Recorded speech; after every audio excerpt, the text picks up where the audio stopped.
어제 토론회에선 대장동과 배우자 의혹 등을 놓고 이재명, 윤석열 두 후보가 시작부터 공세를 높였습니다.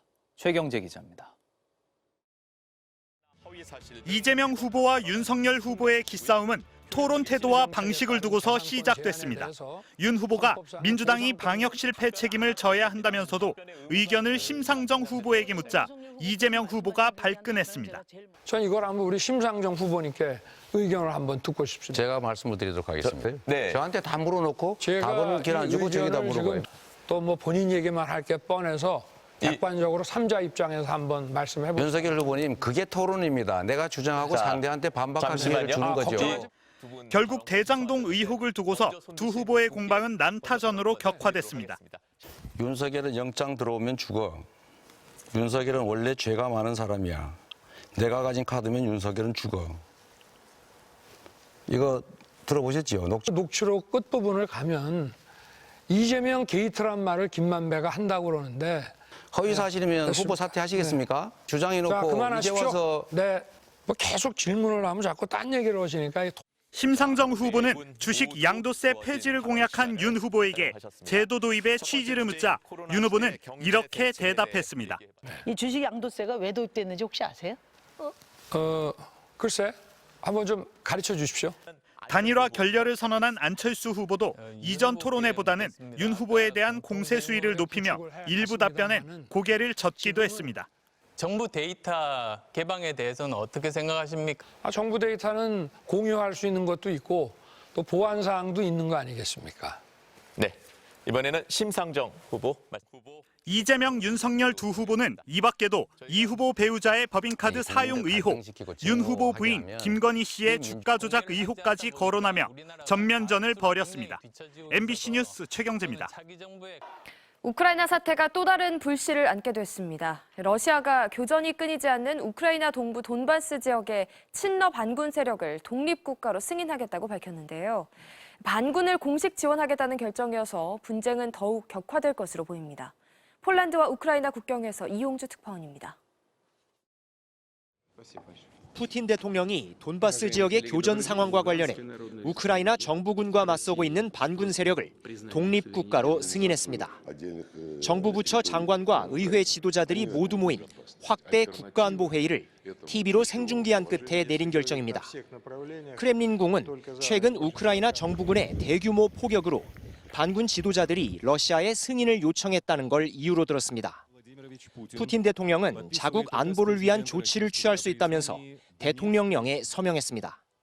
향후 러시아는 반군 세력을 경제, 군사적으로 공개 지원하는 것은 물론 이들이 장악한 지역에 군대를 주둔시키는 것도 가능합니다.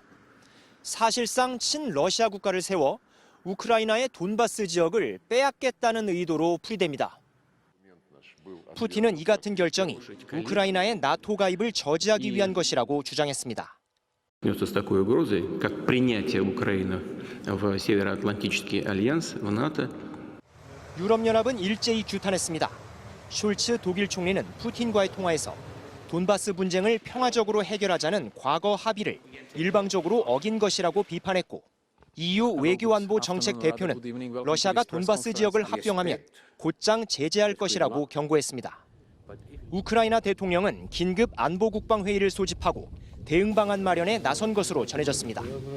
폴란드 푸셰미실에서 MBC 뉴스 이용주입니다. 우크라이나를 둘러싼 상황이 긴박하게 돌아가고 있습니다. 러시아 푸틴 대통령이 돈바스 분리주의 공화국을 승인하자 바이든 대통령은 우크라이나 젤렌스키 대통령과 긴급 전화통화를 가졌습니다. 미국은 러시아의 우크라이나 침공이 몇 시간 내 일어날 수도 있다며 공격은 매우 끔찍할 것이라고 경고했습니다. 워싱턴 김수진 특파원입니다. 미국은 러시아가 분리주의 반군의 독립을 승인하자 즉각 해당 지역에 대한 제재를 추진하고 나섰습니다. 백악관 젠사키 대변인은 성명을 내고 이 지역에서 미국인의 투자와 무역, 금융을 금지하는 제재를 가할 것이라고 밝혔습니다. 바이든 대통령은 우크라이나 젤렌스키 대통령과 35분간 전화 통화를 한 데 이어 독일 숄츠 총리, 프랑스 마크롱 대통령과 잇따라 통화를 하고 대응 방안을 논의했습니다. 미국은 그동안 러시아가 돈바스 분리주의자들을 지원해야 한다는 이유로 침공을 시작할 것이라고 지적해왔습니다. 그런데 러시아가 실제로 독립을 승인하면서 군대를 보낼 명분을 만든 겁니다. 미국 백악관 제이크 설리번 국가안보보좌관은 러시아가 침공 뒤 우크라이나 국민을 탄압할 것이라며 러시아가 계획한 군사작전이 매우 끔찍할 거라는 정보가 있다고 했습니다. We also have intelligence to suggest that there will be an even greater form of brutality because this will not simply be some conventional war between two armies. 특히 미국은 침공이 몇 시간 내에 일어날 수 있을 정도로 임박했다고 보고 있습니다. Well, today might be that day, and we hope that's not the case, which is why we continue to exhaust every possible diplomatic option here going forward. 미국은 러시아의 침공이 실제 일어나면 강력한 제재를 가하겠다고 경고하며 대화에 나설 것을 촉구했지만 외교적 해결 가능성은 점점 줄고 있는 모습입니다. 프랑스 마크롱 대통령이 중재한 미러 정상회담도 원칙적으로 합의만 했을 뿐 실제 회담이 성사될지 불투명합니다.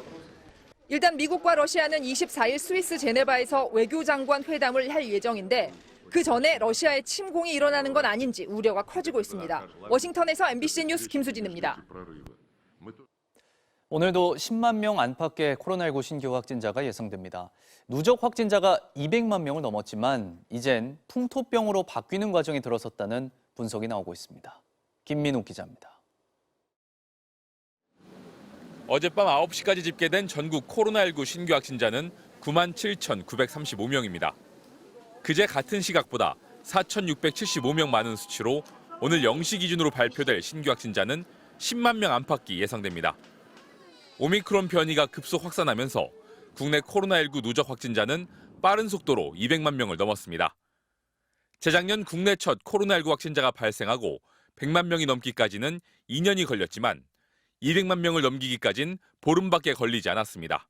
유행의 정점 시기에 대해서는 2월 말에서 3월 중으로 폭넓게 예측되었으며 유행의 규모 또한 14만 명에서 27만 명까지 발생할 것으로 예측을 하였습니다.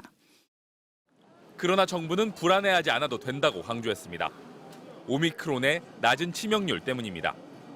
오미크론의 치명률은 0.18%로 계절 독감의 2배 수준이지만 60대 이상 고령층에 주로 해당됩니다.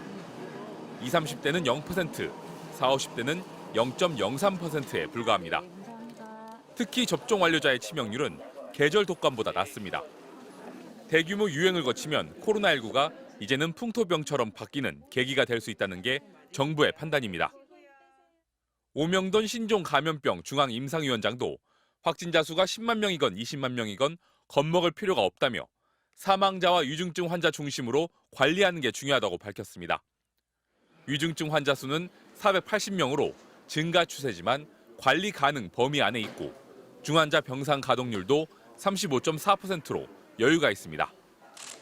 정부는 위중증 환자 추이에 따라 거리 두기도 언제든 조정할 수 있다면서도 지나친 방심은 경계해야 한다며 마스크 착용 등 개인 기본 방역 수칙을 지켜줄 것을 당부했습니다.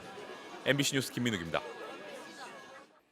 여야가 진통 끝에 정부 안에서 3조 원 이상 늘어난 16조 9천억 원 규모의 추경에 합의했습니다. 소상공인 방역 지원금과 특수 고용 노동자 등 사각지대 지원에 집행됩니다. 조명아 기자입니다. 추경안의 예산결산특위 처리를 주도한 민주당은 오전부터 단독 처리를 불사하며 의지를 다졌습니다. 정부의 반대로 14조 원 규모에서 대폭 증액이 어렵다면 현 시점에서 가능한 만큼이라도 처리하자며 야당을 압박한 겁니다. 반면 국민의힘은 충분한 손실보상을 하려면 40조 원 이상이 필요하고 민주당의 예결위 단독 처리도 유감이라며 거듭 반발했습니다. 의견 접근과 결렬을 반복한 끝에 정부 안에서 3조 3천억 원 늘어난 16조 9천억 원 규모의 추경안 처리로 가닥이 잡혔습니다. 추가 경정 예산에 대한 수정안은 가결되었음을 선포합니다.